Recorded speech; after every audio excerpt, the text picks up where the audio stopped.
O Brasil já está no mapa dos países que começaram a vacinar contra a Covid-19. Está vacinada, portanto, a primeira brasileira contra a Covid-19. Acaba de receber a primeira dose da Coronavac. Essa foi a notícia que a gente aguardou quase um ano para receber. Finalmente, o primeiro brasileiro foi vacinado. E quem protagonizou esse momento foi Mônica Calazans, de 54 anos, que é enfermeira e atua na linha de frente do combate à Covid-19. Estou na pandemia desde o início, há 10 meses, trabalhando incansavelmente em 2 hospitais. Então, assim, eu falo com segurança e com propriedade. Não tenham medo. É a grande chance que a gente tem de salvar mais vidas. As que foram ceifadas, a gente não tem muito o que dizer, só lamentar. Mas a que ainda está para a gente poder salvar, vamos nos vacinar. É a minha palavra.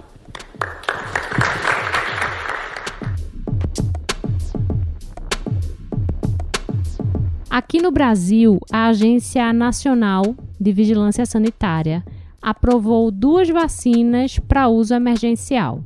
A Coronavac, desenvolvida em parceria com o Instituto Butantan, e a vacina de Oxford, que será produzida aqui no país pela Fiocruz. Até agora, o Brasil dispõe de um pouco mais de 12 milhões de doses dessas vacinas e já deu início à primeira fase do Plano Nacional de Operacionalização da Vacinação contra a Covid-19. Então, o que o Conexão UFPE de hoje quer entender é como funcionam as 2 vacinas já aprovadas pela Anvisa e quais os possíveis desafios que a gente vai ter pela frente em busca de imunizar a população brasileira. Eu sou Ariana Pacheco e converso hoje sobre esse assunto com Ernesto Marques e Bernadette Pérez. Bernadette é vice-presidente da Associação Brasileira de Saúde Coletiva, a Abrasco, e professora do Centro de Ciências Médicas da UFPE. Já Ernesto é professor da Universidade de Pittsburgh, nos Estados Unidos, e pesquisador da Fiocruz, Pernambuco. Ernesto, além do Brasil, vários países já aprovaram vacinas para uso emergencial. Mas o que significa essa liberação? O que é uso emergencial e o que as agências também analisam para aprovação de uma vacina nesse tipo de regime? O que desencadeia uma autorização emergencial é a necessidade, é a crise do momento. E a autorização emergencial de uso de fármaco, de vacina ou diagnóstico é geralmente utilizado durante esses momentos de epidemia ou pandemia. Houve muito diagnóstico usado durante a epidemia de Zika, que era autorização emergencial. E no momento, quando você não tem nenhum tratamento, se tenta acelerar ao máximo esse processo que em situações normais não ocorreria daquela forma. Então, por exemplo, no sentido diagnóstico, um diagnóstico que já existe hoje, vamos dizer, diagnóstico para HIV. Os kits diagnósticos já têm 99% de sensibilidade, 99% de especificidade, podem ser usados pouco tempo após infecção e são muito conhecidos. E se você quiser hoje desenvolver um teste comercial para HIV, você tem que ter uma performance pelo menos igual ao que já existe lá. E numa situação emergencial, o seu, vamos dizer, limiar de liberar o uso de um medicamento leva em consideração o risco-benefício de não ter nenhum, não ter nada.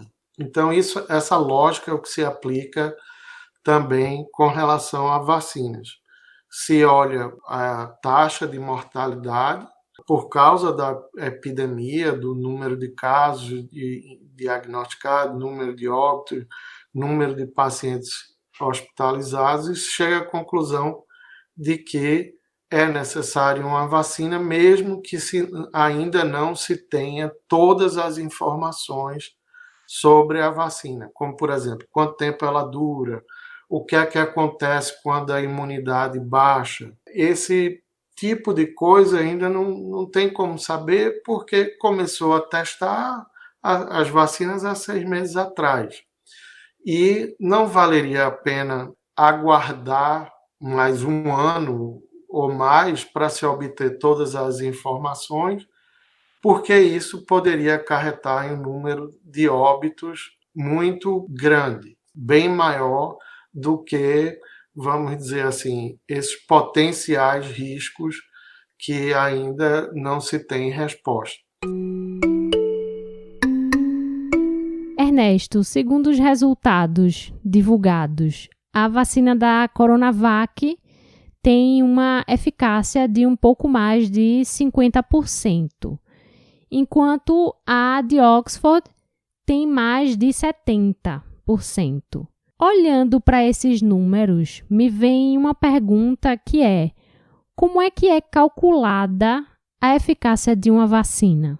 Tem mais de uma forma de medir a eficácia de uma vacina, e o que é essa eficácia que está sendo reportada agora é a eficácia a nível individual, não é a eficácia populacional, que isso vai ser medido agora. Se pode modelar isso, prever teoricamente como vai funcionar, mas a gente vai saber mais em breve, né? E o que são esses mecanismos de imunidade individual? Tem duas formas de medir isso. Uma é simples, é a pessoa se infecta ou não se infecta depois que toma a vacina. É simples porque a pergunta é simples, mas a determinação disso não é simples. Não é simples por quê? Porque a gente sabe que no caso de Covid, muita gente se infecta e não tem sintoma. Então fica muito difícil de rastrear quem se infectou ou quem não se infectou. Mas se tenta. E nem sempre esses métodos são perfeitos. A outra forma de quantificar, que essa tem sido das mais usadas, é a pessoa adoece ou não adoece, que é mais fácil. A pessoa, quando adoece, sabe que adoeceu. No caso, quando você fala adoece, é a pessoa que apresenta sintomas, não é isso? É, isso. E você, uma vez que ele adoece, confirma se aquela doença que ele está é realmente causada por Covid e não por outro vírus respiratório, vamos dizer, por influenza, ou seja lá o que for. Existe uma terceira pergunta que é, ok, adoece, mas quão grave é a doença? Se a doença é leve, é moderada ou grave? Então, seria uma pergunta, vamos dizer, eu falei de uma, pergunta 1, a outra pergunta 2A, essa é a pergunta 2B, se é mais grave, não é mais grave. E, com isso, você determina a eficácia individual. A gente tem que também levar em consideração que toda resposta imune, ela leva um tempo para se formar. Então, vamos dizer, o organismo, o nosso sistema imunológico, quando ele vê um germe, um micro-organismo, pela primeira vez, ele vai aprender como reagir contra aquilo. Leva um tempo. E, uma vez que ele aprende, da próxima vez que vê, vai reagir melhor. E isso é a ideia da vacina. Só que, da mesma forma que a gente aprende e esquece, o sistema imunológico também aprende e esquece. Só para você ter ideia que é uma coisa dinâmica. Você se expõe ao organismo, você desenvolve uma resposta que dura um tempo, tem uma memória, e com o passar do tempo isso pode ir decaindo em taxas diferentes, mais lentas, mais rápidas. Tanto é que tem algumas vacinas que você toma uma dose e está protegido para o resto da vida. Outras, não. No caso de influenza, porque o vírus muda. mas também em outras situações não é porque mudou, é porque simplesmente você não tem mais tanta memória imunológica para reagir contra aquilo. E esse dinamismo é importante no aspecto da medida de eficácia.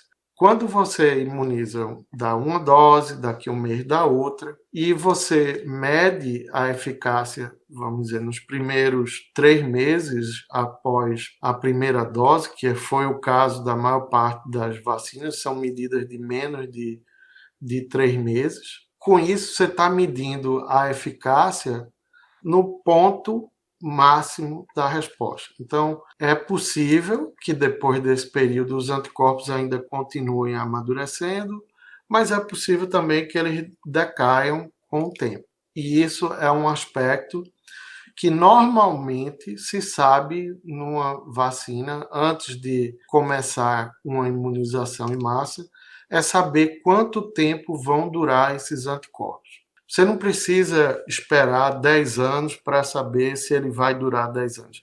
Simplesmente, após acompanhar um tempo, você calcula a taxa de decaimento e você faz uma projeção de quanto tempo vai durar. Mas como ainda não chegou nesse momento, não tem um tempo de acompanhamento suficiente, não tem como prever ainda. Então, essas medidas agora, nesse momento, são quantificações usando ainda dados parciais.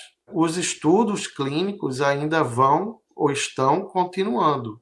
Eles não terminaram os estudos clínicos da vacina.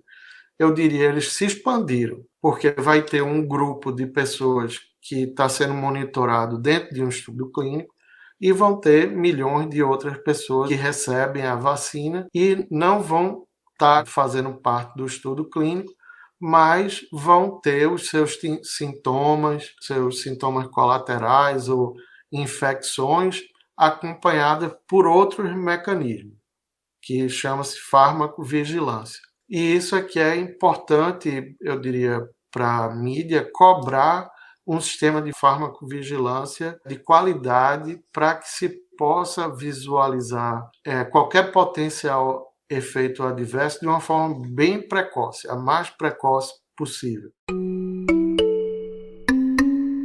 Ernesto, uma discussão aqui no Brasil é a possibilidade do espaçamento entre as 2 doses da vacina, tanto da Coronavac quanto da vacina de Oxford.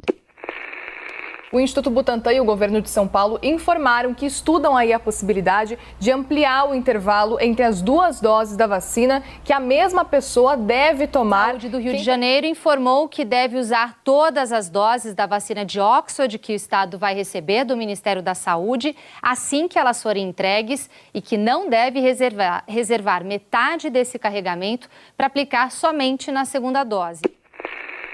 O que isso poderia trazer de positivo e negativo para o controle da epidemia no país? Tem que ter muito cuidado com isso. Eu diria, com os dados que foram disponibilizados pela Pfizer e pela Moderna, você consegue detectar proteção, redução de quase 90% de infecções com 10 dias após a primeira dose. E isso leva a pessoas a avaliarem ou modelarem que benefícios teria se você, vamos dizer, dobrar. Porque se for possível esperar mais, o que isso faz é você dobra o número de pessoas imunizadas no primeiro momento. Esse é o ganho, esse é o objetivo. É de poder alcançar maior número de pessoas imunizadas mais rapidamente. Para as vacinas Pfizer e Moderna, a modelagem sugere que isso é uma boa estratégia. Ninguém ainda realmente adotou isso. Com relação à vacina do Coronavac e a da AstraZeneca, de Oxford, os níveis de proteção são baixos. E não existe uma indicação clara de qual é o nível de proteção depois de uma única dose. Então, para essas 2 vacinas, eu diria que com certeza não se sabe, mas pelo pouco que se sabe, já dá para prever que não funcionaria, nem para da Oxford, nem para a Coronavac, por conta do baixo nível de proteção que ela tem. Se ela tem 50% de proteção depois da segunda dose, qual seria o nível de proteção depois da primeira? Isso eu não sei com relação da Coronavac. Também não acredito que esteja disponível isso ainda. Da Oxford, AstraZeneca, eles divulgaram alguns resultados, mas parece um pouco confuso também. No momento, eu diria que não parece ser algo que trouxesse ganho, não. No início da nossa conversa, Ernesto, você falou que ainda não se sabe por quanto tempo uma pessoa fica imunizada após a vacinação. Mas é possível a gente fazer uma previsão de quando a gente vai ter esses dados, pensando também no curso natural de outras vacinas já desenvolvidas? Eu diria um ano e meio a 2 anos, né? Como os primeiros imunizados do estudo clínico foram há 6 meses atrás, ou um pouco mais de 6 meses atrás, eu acho que daqui a um ano você tem uma noção bem mais clara dessa outra parte da vacina. A gente sabe, os estudos detalharam bem o que acontece no início, né, nesse primeiro momento. Isso está bem detalhado, feito da mesma forma que qualquer outro estudo é feito. O que é diferente nesse uso emergencial é que a vacina está sendo liberada antes do estudo ter se concluído. Ernesto, antes de terminar a nossa conversa, eu queria que você falasse sobre o que talvez seja o grande destaque nessa corrida pela vacina contra a Covid-19, que são justamente vacinas que utilizam tecnologias que ainda não haviam sido utilizadas, como, por exemplo, a de RNA. Se investe muito pouco em vacina comparado ao que se investe em medicamento. É muito menos mesmo, né? Vamos dizer, você investe em desenvolver remédio 1000 vezes mais do que se investe em vacina. Porque não é, vamos dizer assim, uma coisa muito lucrativa para a indústria farmacêutica, de um modo geral. Envolve muito risco. Eu posso dar o exemplo das vacinas de dengue, que, vamos dizer, a Sanofi investiu bilhões e a vacina que fizeram tem, vamos dizer, uma série de restrições. Ela tem 70% de eficácia, mas você só pode dar para pessoas que comprovadamente já tiveram dengue uma vez, senão você pode causar o risco de dengue hemorrágica. E é um prejuízo enorme. E tem vários outros exemplos na história. Vacina de HIV, se gastaram bilhões de dólares também em um único estudo. E se investe muito pouco, sempre se investiu muito pouco e o avanço com isso é pequeno, né? A falta de investimento em vacina leva a isso, né? A gente continua fazendo vacina de febre amarela em ovo, que não tinha necessidade. Poderia já ter vacinas de influenza melhores, mas é mais lucrativo ficar vendendo Tilenol, Robitussin, Advil e tudo que é remédio para gripe. Então, para que investir em vacina? Deixa essa que está e a gente continua fazendo, que dá um lucrozinho pequeno e não atrapalha as outras fontes de renda, né? E para a grande indústria farmacêutica não tem incentivo, porque é muito caro o desenvolvimento, se requer um nível de segurança muito alto. Qualquer vacina que a gente discutir hoje, não estou falando das de coronavírus, mas mesmo as de coronavírus, provavelmente, são muito mais seguras do que qualquer remédio que se tem no mercado hoje. Todas elas. Apesar das pessoas terem essa desconfiança toda, etc., qualquer vacina que existe hoje sendo usado pelo mundo, no PNI, são mais seguras do que qualquer remédio que se conheça. E por conta disso, por conta dessa exigência de alta segurança, por conta da exigência de alta eficácia, o custo é enorme, o risco de não ter retorno econômico é grande, então os investimentos dependem muito do financiamento, ou vamos dizer, compartilhamento do risco com o setor público, entre o setor privado e público.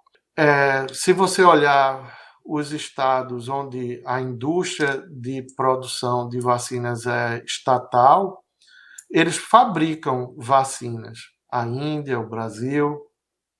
No entanto, não tem história de desenvolvimento interna de vacina. Eles compram a tecnologia, né, transferem a tecnologia e incorporam, mas eles não conseguem fazer o desenvolvimento completo, do começo ao fim. E isso não tem razão de existir no Brasil, tem competência para juntar tudo. O que tem vamos dizer, que não é levado a sério o pessoal que faz pesquisa básica, eles não conseguem gerenciar as pessoas direcionadas a desenvolver um produto, não existe tolerância nenhuma ao risco, tudo quando vai para a parte industrial tem que ser sucesso garantido, e com isso dificulta muito, né? Aí fica estagnado sempre e dependendo de incorporar tecnologia estrangeira. Até vacina de vírus, essa Coronavac, por que precisa de uma cepa de vírus chinesa? Por que podia pegar qualquer cepa de isolado brasileiro e pega vários, escolhe, que foi mais ou menos o que fizeram, né? E inativar o vírus e pôr...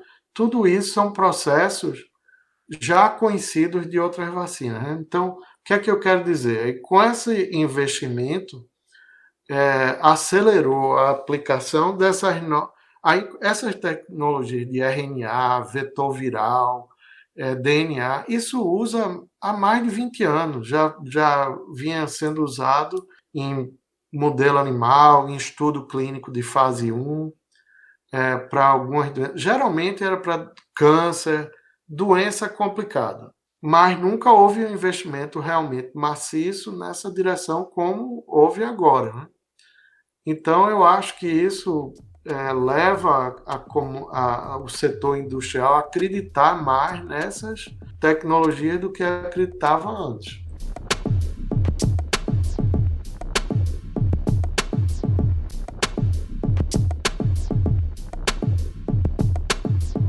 Depois da ciência desenvolver uma vacina eficaz e da agência reguladora local aprovar o seu uso, chega a vez dos governos mundiais assumirem o seu papel no desafio de planejar a vacinação no país.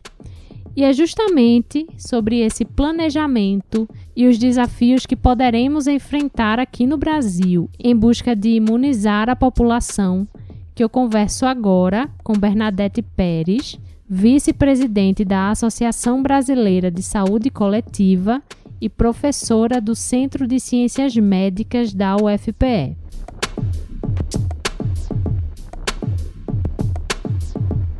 Bernadette, no desenvolvimento de qualquer plano de vacinação no mundo, sempre são definidos grupos prioritários, né? Ou seja, aquelas pessoas que devem receber a vacina primeiro. Qual a importância de se definir esses grupos? E, principalmente, qual a importância de definir esses grupos em uma situação de emergência sanitária, como é o caso da pandemia do novo coronavírus? Primeiro, eu acho que é importante dizer que para dar certo, né, um plano de vacinação no Brasil, né, um país com esse tamanho de população, né, 210 milhões de habitantes, a gente teria que vacinar, né, pelo menos acima de 70% da população. Essa epidemia, né, ela tem uma característica de uma epidemia, um vírus respiratório, né, com, na verdade, uma franca transmissão no Brasil, né. O Brasil é um dos países, né, na verdade, é o segundo país com o maior número de óbitos do mundo. e o terceiro com o maior número de casos novos, né, da Covid-19, né, numa população desse tamanho. Eu estou te dizendo isso, né, para te dizer que qualquer plano de vacinação teria que ter sido pensado, né, com bastante antecedência e considerando, né, a experiência, a expertise que a gente tem no Brasil em relação à capilaridade, né, do Programa Nacional de Imunização e a capilaridade da rede de atenção primária, a gente teria condições, né, de logística, infraestrutura, né, para fazer essa vacinação de, no mínimo, 70% da população brasileira, para conferir aquilo que a gente discute, né, desde março lá do ano passado, né, que é o que a gente chama de imunidade coletiva, né, que a gente sempre disse que a imunidade coletiva ela só era possível com vacinação, porque se deixasse o vírus correr a própria sorte, né, para que as pessoas, pela história natural da doença, se imunizassem, isso nos custaria muitas vidas, né? Muitas pessoas, né? Muitas vidas perdidas, muitas sequelas, sofrimento. Então, o que a gente tem nesse momento, né? Eu estou falando isso para responder a tua pergunta objetivamente. A gente tem uma grande dificuldade, né? Que é uma disputa mundial, né? Uma demanda mundial, é uma pandemia, né? Com relação aos imunobiológicos, né? Então, a gente, na verdade, assim, tem que definir os grupos prioritários em relação à quantidade dos imunobiológicos que tem disponíveis para nós, tá certo? Então, esse é o grande problema, né? Esse é o X da questão, né? O grande problema que a gente tem é o atraso no Brasil na aquisição, a demora e o atraso, mesmo com capacidade técnica, Sistema Único de Saúde, rede de atenção primária, uma política nacional de imunização, um programa nacional de imunização muito capilarizado, né, com muita experiência, né, e de referência mundial.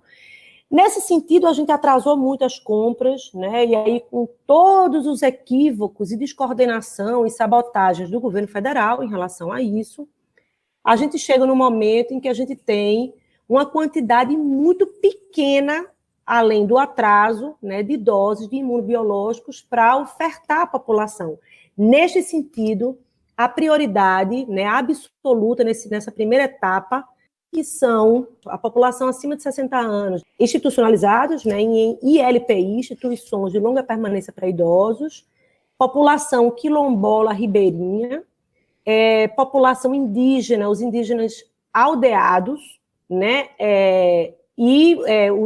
as pessoas institucionalizadas com deficiência e também seus cuidadores, né, tanto de idosos quanto de pessoas com deficiência.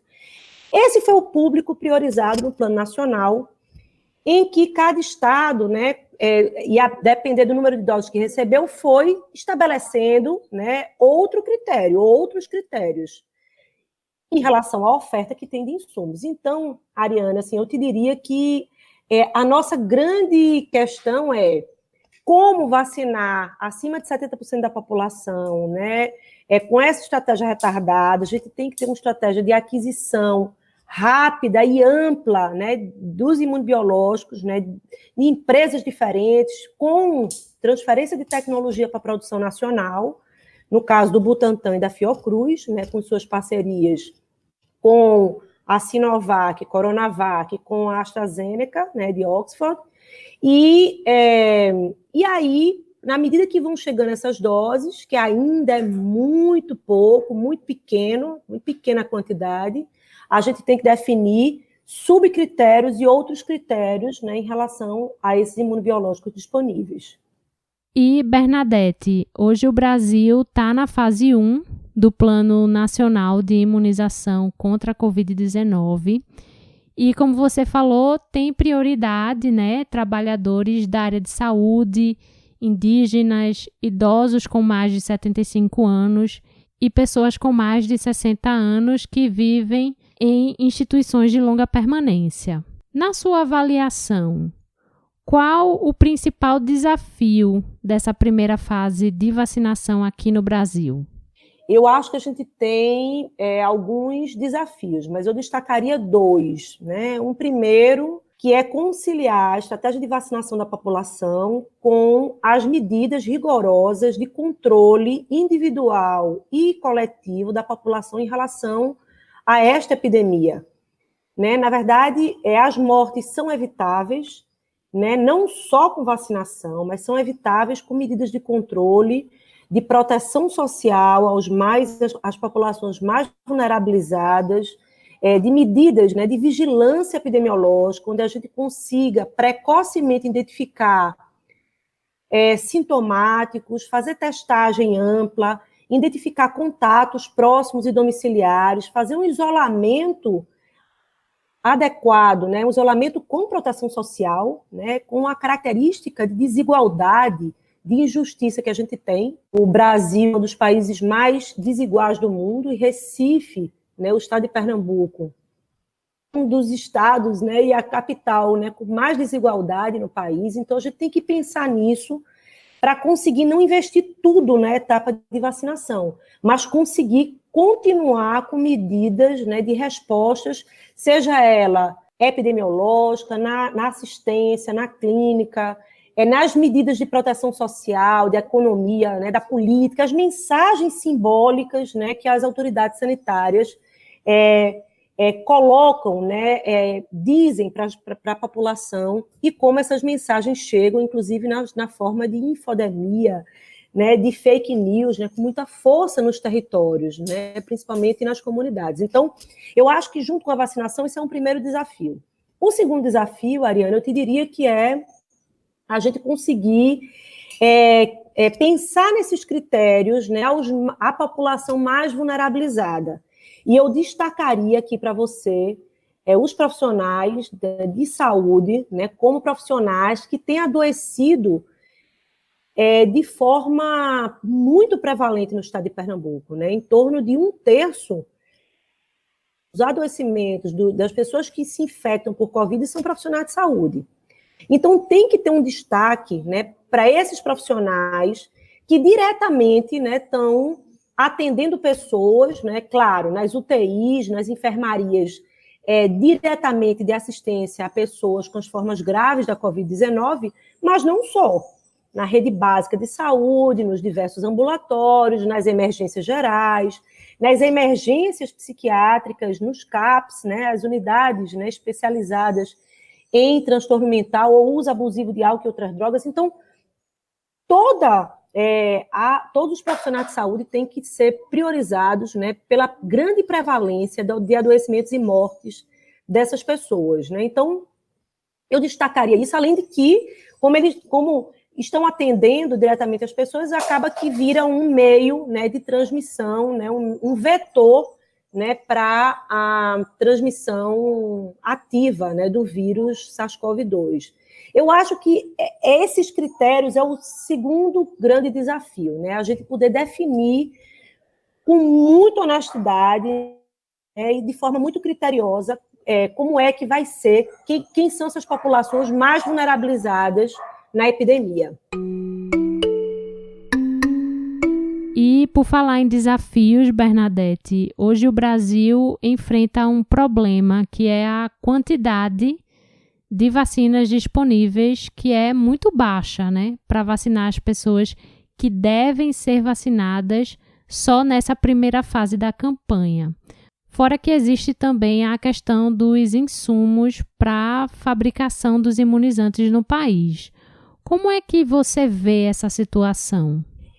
A gente tem visto, né, com uma gravidade, né, assim, impressionante, né, como é que um país como o nosso, com a potência que a gente tem, né, instituída, né, e com essa dimensão continental e populacional, fica tão atrás, né, de outros países, né, para a vacinação.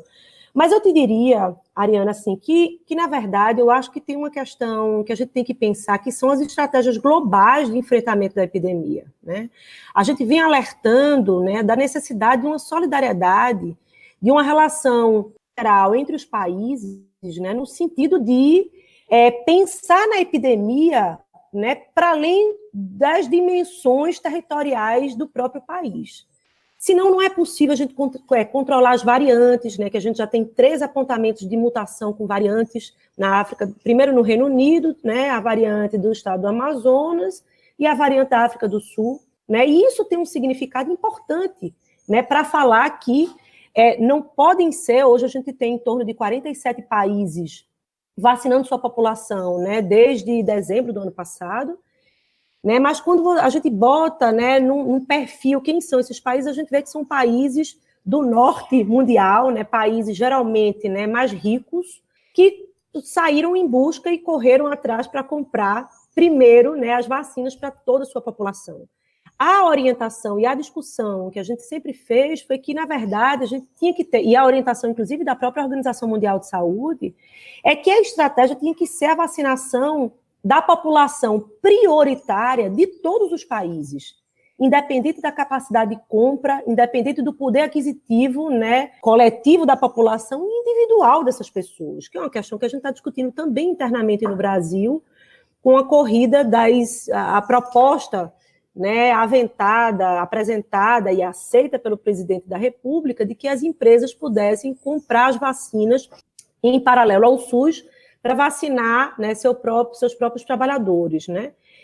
É parecido com o que eu estou dizendo, só que em outra escala, né? Na verdade, o que a gente tem tido muito cuidado de discutir é a história de furar fila, né? Como é que a gente fura a fila? Fura a fila quem tem poder aquisitivo, né? Para isso e para comprar, né, uma quantidade em escala de doses de vacina que imunizem não só essas populações vulneráveis, que são vulneráveis em qualquer lugar do mundo, independente se está aqui, se está na Índia, se está na China, se está na África do Sul, né? Então, na verdade, essa é uma questão importantíssima, né, para a gente dizer que, com menor poder aquisitivo, ou os países com governos desastrosos como os nossos, né, presidentes geralmente de extrema-direita, né, e com ainda, né, defendendo medicação sem eficácia, kit sem eficácia até hoje, né, como é o caso também, como foi o exemplo dos Estados Unidos, né, tem os piores resultados de resposta à epidemia.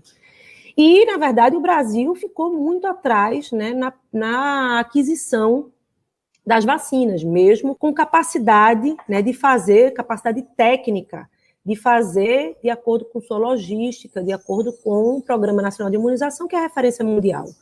Mas isso é uma questão fundamental, né, e acabou que a gente ficou atrasou muito, né, e as tratativas demoraram, né, a resistência do governo brasileiro, né, de responder, de aceitar e de reconhecer, né, a ciência, né, a volta de um certo obscurantismo, né, que fazia centenas de anos que a gente não vivia, né, dessa forma, com essa magnitude, fez com que a gente estivesse com um atraso, né, como a gente está hoje. Agora, eu te diria que também tem esperança e também tem situações, dimensões que nos animam, que é a Fiocruz e o Butantan, né, instituições públicas com capacidade, nas suas tratativas, de acordo de transferência de tecnologia para a produção nacional. Quando isso acontecer e quando os insumos chegarem de maneira suficiente para a produção em toda a sua potencialidade, o que está se estimando, né, a partir dessas instituições é uma produção em torno de 7 milhões de doses semanais, né, ou mais, de 1 milhão a mais de 1 milhão de doses diárias por cada instituto. Então, quer dizer, por cada instituição, pela Fiocruz e o Butantan.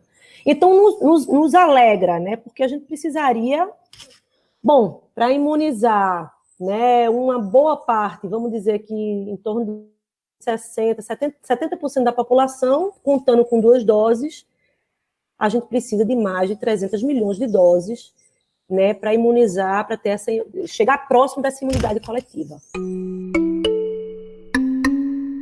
Bernadette, não só no Brasil, mas também no mundo todo, existe mais um desafio, que é a resistência de uma parcela da população quanto à vacinação.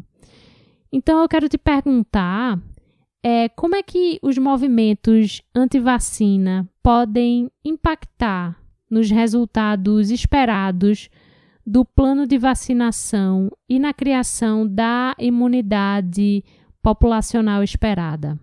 O impacto, né, vai depender da nossa capacidade, né, de apresentar à população uma comunicação verdadeira, uma comunicação onde a gente coloque, exponha, né, os riscos, né, o que é eficácia de uma vacina, o que é segurança, os benefícios com a vacina. Então, eu acho que a estratégia de comunicação social, né, e de como a gente apresenta e combina com a população, né, o Plano Nacional de Vacinação, e a partir daí os planos estaduais e municipais, né, de vacinação, e especificamente para a epidemia, a gente consegue minimizar muito isso, né? O que a gente tem vivido, e não só, né, em relação à vacina, mas em relação aos kits sem eficácia, tratamento precoce, que não existe tratamento específico precoce, isso é um absurdo, a gente está, a essa altura do campeonato ainda, sustentando, né, essas mentiras, né? Essas informações chegam com muita força para as pessoas, com muita força pelas redes sociais, para as periferias, para as comunidades, né? Então, eu acho assim, que qualquer estratégia de vacinação, não sei se você lembra do Zé Gotinha, né, das estratégias de imunização da polio, ou de várias campanhas que foram, né, conseguiram erradicar e controlar doenças no Brasil, né, fazendo com que a gente tenha, né, essa referência mundial, precedeu, né, cada estratégia dessa, né, teve uma estratégia de comunicação com a população, de comunicação social.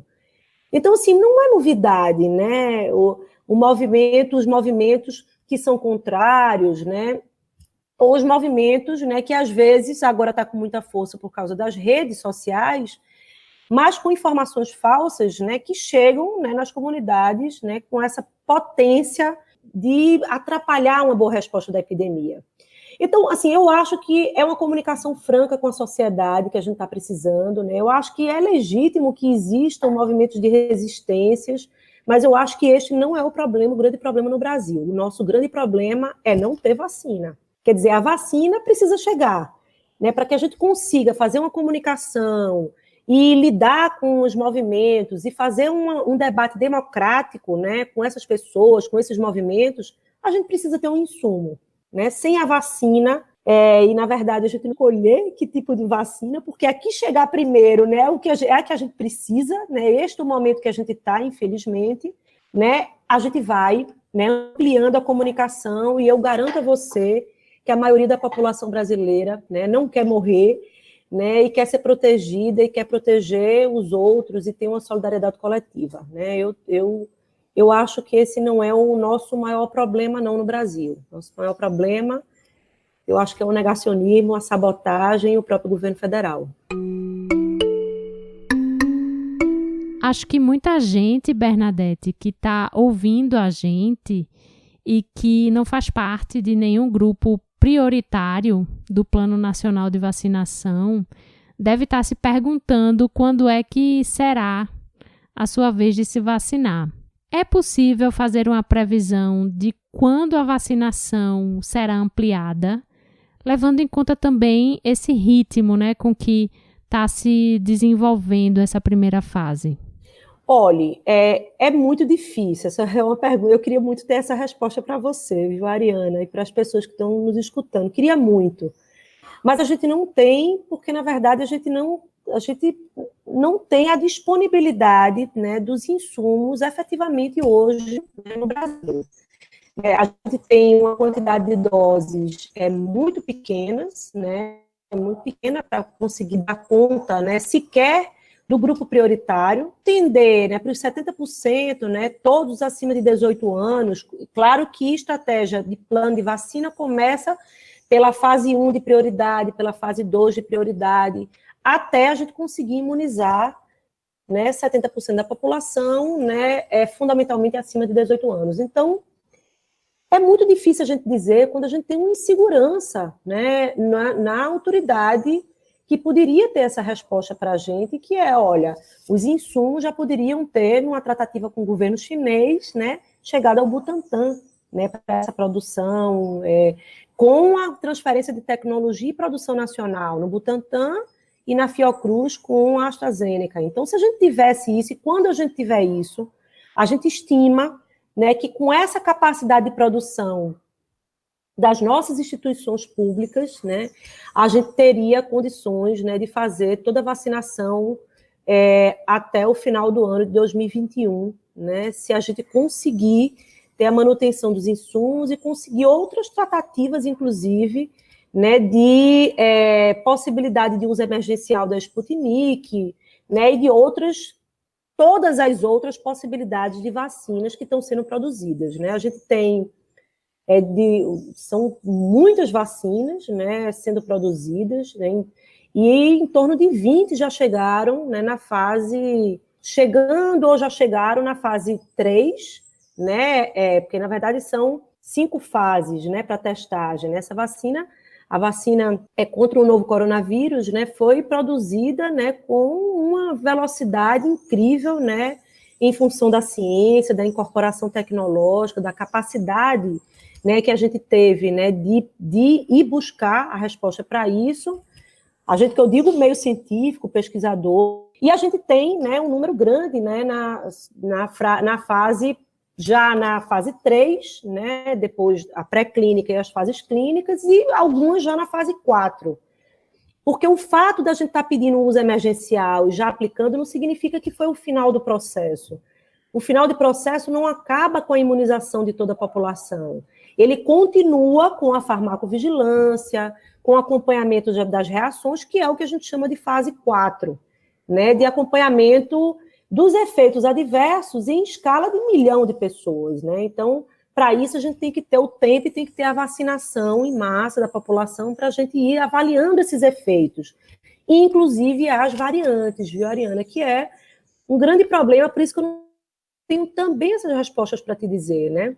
São muitas variáveis que a gente não tem a governabilidade, né, infelizmente, de ter um apontamento de como é que vão se comportar, né? A aquisição, a distribuição, a produção nacional, mais ou menos a gente sabe, mas tem que ter um insumo. E as novas variantes, né, porque tem sido um grande problema, né, e um desafio também para a imunização, de como é que isso vai se dar. Vai ser uma imunização sazonal, como a vacina da influenza, da gripe comum, né, por conta das variantes, né, a gente vai ter que mudar a vacina, ela vai ser anual, como é que isso vai se dar? A gente ainda não sabe. Então, tem um grau de incerteza, né, embora que tenha caminhos e apontamentos, mas tem um grau de incerteza muito grande, e que só com pesquisa, com ciência, né, e com diálogo franco com a população é que a gente consegue avançar. Bernadette, você falou aqui no início da nossa conversa que para a gente atingir a imunidade coletiva, vai ser necessário vacinar pelo menos 70% da população brasileira. Mas a gente pode sentir os impactos antes disso? Quando é que, agora que teve início a vacinação, a gente vai sentir as consequências dessa imunização em larga escala? Principalmente falando do nosso Sistema Único de Saúde. Olha, leva um tempo, né? Na verdade, os primeiros indícios, as primeiras evidências, né, de retorno da imunização, né, coletiva, né, tem surgido agora, né? Algumas reportagens sobre a transmissão, a diminuição da transmissão e da internação em idosos em Israel, né? Então, assim, alguns países que avançaram, né, na estratégia de imunização coletiva, né, principalmente os países menores, que teve uma capacidade de aquisição mais precoce, uma aquisição, né, que decidiu, né, vacinar toda a população do país, tem trazido indícios já dos primeiros resultados, né? No Brasil, a gente só vai conseguir quando a gente conseguir ampliar, ter uma estratégia de vacinação de uma quantidade grande de pessoas, que a gente ainda não tem, né? Então, isso vai surgindo, né, à medida que a gente avança com a imunização da população brasileira, né? A gente não sabe quanto tempo, né? Tem um tempo de soroconversão, a primeira dose de vacina e a segunda duram entre 2 a 4 semanas, né? entre a primeira e a segunda dose, e ainda leva um tempo para a soroconversão para resultados individuais, que eu estou falando. Para resultado coletivo, a gente tem que ter uma série de outros indicadores, mas principalmente é a disponibilidade do imunobiológico e efetivamente fazer com que ele chegue para a maior parte da população brasileira, respeitando, né, os grupos de prioridade. Né? E aí, novamente, assim, reiterando, né, a população em situação de rua, população idosa, profissionais de saúde, populações ribeirinhas, população quilombola, indígenas, né, aldeados, né, e quando você amplia as etapas, né, os indígenas também nos grandes centros urbanos, né, que muitas vezes se tornam população em situação de rua, se tornam população vulnerabilizada, né, enfim, eu acho que a gente vai ter que ir ampliando isso, ampliando as fases de vacinação, para que a gente consiga ir aumentando e consiga, de fato, vacinar pelo menos, no mínimo, 70% da população para atingir essa imunidade coletiva e ver o resultado, né, da vacinação, né, tanto do ponto de vista da farmacovigilância no acompanhamento individual das pessoas, como no resultado, né, mais coletivo, né, da política de imunização relacionado especificamente a essa pandemia. Bernadette, e para terminar essa conversa, já que tem gente se vacinando, apesar de que nesse primeiro momento, né, são só os grupos prioritários, eu quero saber, tomei a vacina, já posso levar uma vida sem restrições, já posso voltar à normalidade, ou ainda preciso ter atenção? Quero que você fale um pouquinho sobre esse pós-vacinação. Então, essa é uma pergunta fundamental, né? Foi vacinado, vacinada, né? Não existe ainda, e não sei se vai existir, normalidade, né? Eu acho que tem duas questões, né, que eu queria reiterar. Primeiro, é que essa suposta normalidade, né, que o poder econômico, o conservadorismo econômico, né, quer fazer com que a gente acredite que a gente volta, a gente não volta, e a gente não quer voltar para a suposta normalidade ou para a normalidade das minorias, da desigualdade, da iniquidade, né? O pano de fundo dessa epidemia é fundamentalmente a desigualdade e a injustiça social, né? Quem mais morre, né, quem mais se afeta, as sequelas, sofrimentos, comunidades desfeitas, mortes, famílias desfeitas, completamente diferente. Então, a esta normalidade da desigualdade, com certeza a gente não quer voltar. Com relação, né, a o outro segundo ponto de vista, né, que essa tua pergunta mais direta, por enquanto, a gente tem que manter ainda as medidas individuais e coletivas de proteção, né? Então, é claro, né, que o distanciamento físico, o uso de máscara, higienização das mãos, junto com capacidade de vigilância epidemiológica no território, capacidade de testagem, isolamento com proteção social das pessoas, rastreamento de contatos, fazer isso com muito mais competência, né, e possibilidade aqui no Estado e nos municípios, né, eu acho que é fundamental que a gente continue. Vacinou e volta a uma vida normal, que a gente já não tinha antes da epidemia, porque a gente já estava numa situação muito grave, né, de epidemias, né, sociais, epidemias de sofrimento, de desigualdade. Eu acho que a gente não volta de jeito nenhum, né? Mas, por enquanto, se vacinou, as medidas de proteção têm que continuar, né? O cuidado com os ambientes de maior risco, de maior vulnerabilidade, isso tudo tem que permanecer. Um olhar especial para o transporte coletivo, né? Para como que as comunidades se organizam e têm se organizado para responder às aglomerações e como que a autoridade sanitária alerta a população em tempos de controle como esse que a gente está vivendo. Então, os alertas têm que continuar, os alertas, né, contra a aglomeração, os alertas que a gente tem feito, né, de melhoria no transporte público, isso tudo é fundamental, né, mesmo que, quando a população vá sendo vacinada, ela continue mantendo suas medidas de proteção a si e aos outros, né? Isso é um ato de solidariedade, né, e de cidadania.